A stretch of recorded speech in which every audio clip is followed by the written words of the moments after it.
How did you do it? Why did you do it? Can you help me? Show me. Great. No one comes to me about emotional prosperity.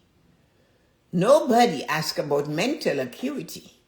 Nobody's asked about physical ability. Nobody asks about the spiritual realm that is really inside of us. Everybody looks, teach me, Tessa-Marie, how to be financially independent. I cannot give you one without the others, because that one will be of no use to you, as history has taught you. History taught us in so many different phases. All the money in the world did not stop the bullet from hitting President Kennedy in his head. Did it? So, what we have to remember is this. Spend 10 minutes when you first wake up to just sit with yourself. 10 minutes. In those 10 minutes, you're connecting to your emotional prosperity. You're breathing. You can sit for those 10 minutes if you do not want to go into silence and stillness, but be grateful that you made it through the night without any help from you. So maybe you woke up twice to go to the bathroom instead of 4 times. Be grateful for that. Be grateful when you swung your leg over the edge of the bed. You touched the floor. Thank you. Be grateful. 10 minutes of doing this before you leave your bedroom. 10 minutes of your fingers being able to massage your face, to wake you up. Run your hands through your head to wake you up. Massage those fingers that when you're doing something, sometimes it goes numb. Strengthen that. 10 minutes. 10 more minutes of sitting down. Again, you're still sitting. And you can say, I need to learn one new word today in French. I don't do something, learn a skill. Leave that one though, mental, for later if you do not have the time, but do something. So let's go back to physical. Oh, it's snowing, is this? You know what I do? Timer, indoor walk. I do not need to leave the house and go to the mall to get an indoor walk. It's not a grand house, but I dare you to climb 4 different, 3, 5, 10 steps for 10 minutes, going around from the kitchen to the living room, circling, going down the stairs, come back for 10 minutes. It counts as an indoor walk. All of those fancy watches has it. 10 minutes of physical activity first thing in the morning. 10 minutes of being grateful and connecting to yourself. Emotional prosperity. Mental prosperity, read from a good book. It doesn't have to be the Bible, but read from a self-help book. The one you bought, for 10 minutes. Just sit there with your cup of coffee and read for 10 minutes. Or, better still, write for 10 minutes your dream, goals, and desires. So you keep your mind going, what you ask for. And then the spiritual pillar. I am not asking you to go and beg God for more. Obviously, you do not know what to do with the more, because your cup is full and you cannot empty it yet, because you do not deserve. Emptying some of it in you is good enough. So, spiritually is the moment of calmness, touching the breath from the heart, realizing, I'm good. I have gifts and talents. I have empathy. I am compassionate. And you're feeding you. It's all about you. I step up when others need me. I have a good word. I share a laugh. That is spiritual connection. And you are just connecting to that. I am good enough. And so is my friend. Nothing needs to be fixed unless they choose to fix it. Like Hazel observed me. And she said, no, I'm not going on a vacation when you can do this and I cannot do this. I need to fix it.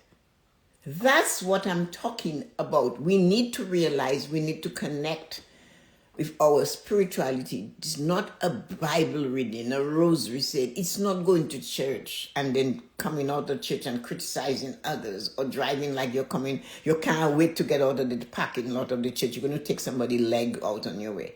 No. So you see, each pillar needs 10 minutes. How you do those 10 minutes is up to you. You still have 1,390 minutes left if in the day. If you only give 50 minutes to your mental prosperity, emotional prosperity, physical prosperity, spiritual prosperity, and your financial prosperity. So you want to fix your spiritual prosperity. That one we have to work on. It's a work in progress. Our why. Because you see, we were taught to see others and immediately make a comment about what's not good about them.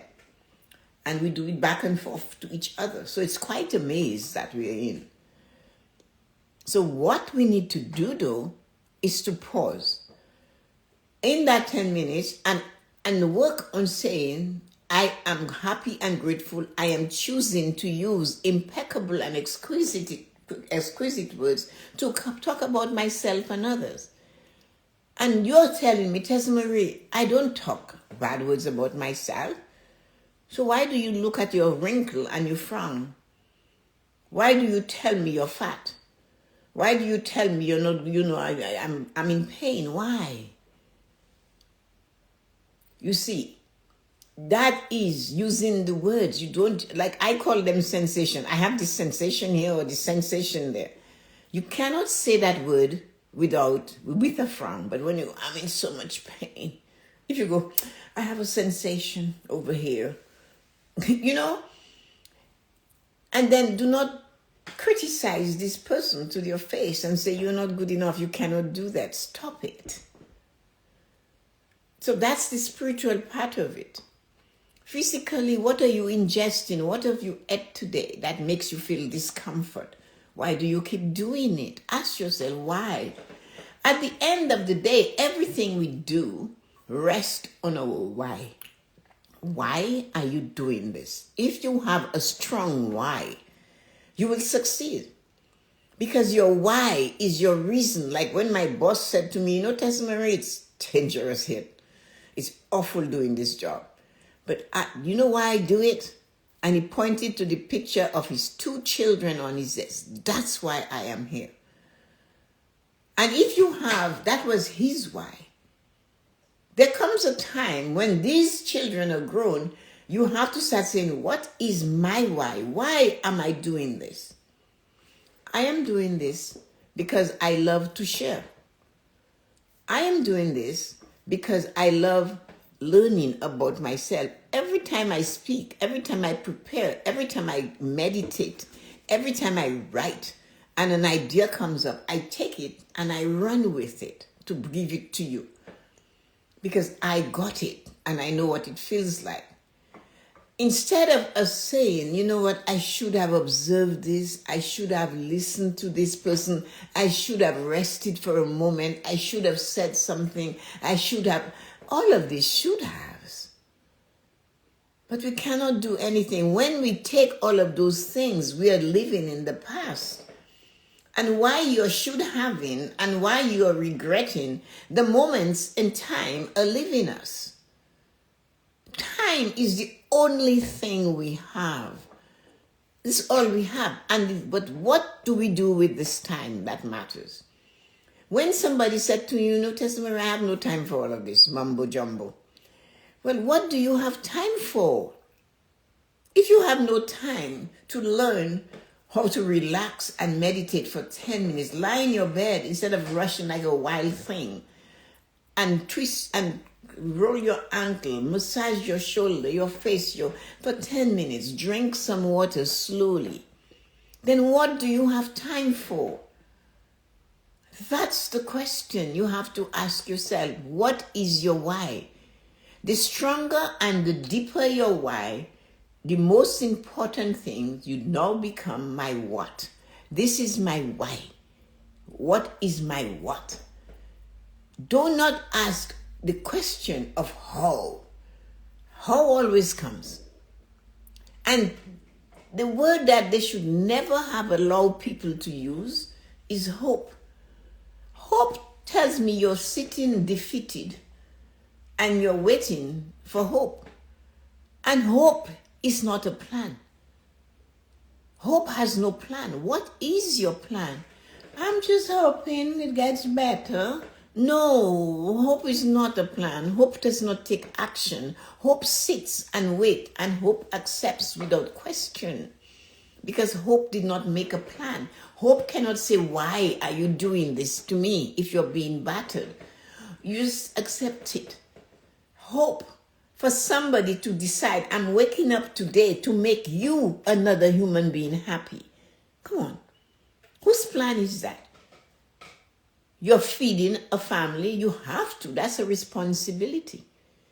Because they can't do it for themselves. And this is the role you're playing now. But the point is, it's a play. Every play has an end. Shakespeare told us, the world is a stage and we're all actors. And our job is to give our best performance every day, wherever we are. We need to polish our 5 pillars of prosperity if we truly want to live a fulfilled life. We need to do emotional cleanup. It's not taking away something, it's going in the moment and just looking around you and breathe and feel. 10 minutes. 10 minutes to read a self-help book or the one you bought or the funny book. 10 minutes, you can read it online. 10 minutes to look at preparing a meal that will make it easier. It's not a big deal. 10 minutes to choose not to buy the takeout or to cook something or prepare something or buy something that is healthy if you're going to do it. 10 minutes to know you need to move. 10 minutes to know that every half hour you should stand up and walk around your house for 5 minutes. It does not cost anything. 10 minutes to say, I am okay and you're okay. 10 minutes to call a friend and say, how are you feeling today? Spiritual prosperity. And of course, you do not have a lot of money and you're in debt. That is not an excuse not to go in and check your account. That is not an excuse. Where attention goes, energy flows. Heard me? Whatever we pay attention to, energy goes there. And where there is energy, there is growth for sure. We know that. The sun is the biggest energy giver. Without the sun on those plants, they're not growing. Nature has a balance. But when the sun is shining, we all feel better, even on a cold winter day. We look at the sun and we believe it's warm because that's what it tells us. So the 5 pillars of prosperity need to be nurtured every day for 10 minutes minimum. If you really want to learn it and you're giving it 5, then give it 5. But it's an everyday thing. It's not a hit and a miss. You want to have Michael Jordan level talent, you need to do what Michael Jordan did. Never stop practicing. You want to look at somebody and say, this, people using me as an example. Yeah. But talk to my friend Colin. When we talk, we said, you know what, I found this person is taking this and it's really good vitamin. Let's get this vitamin. Or Julian said, Mom, I saw this vitamin. I take them. If it's going to help, I take them. Because the point is, I cannot depend on those children, even if you have the money, to find a nursing home for me. I do not want that.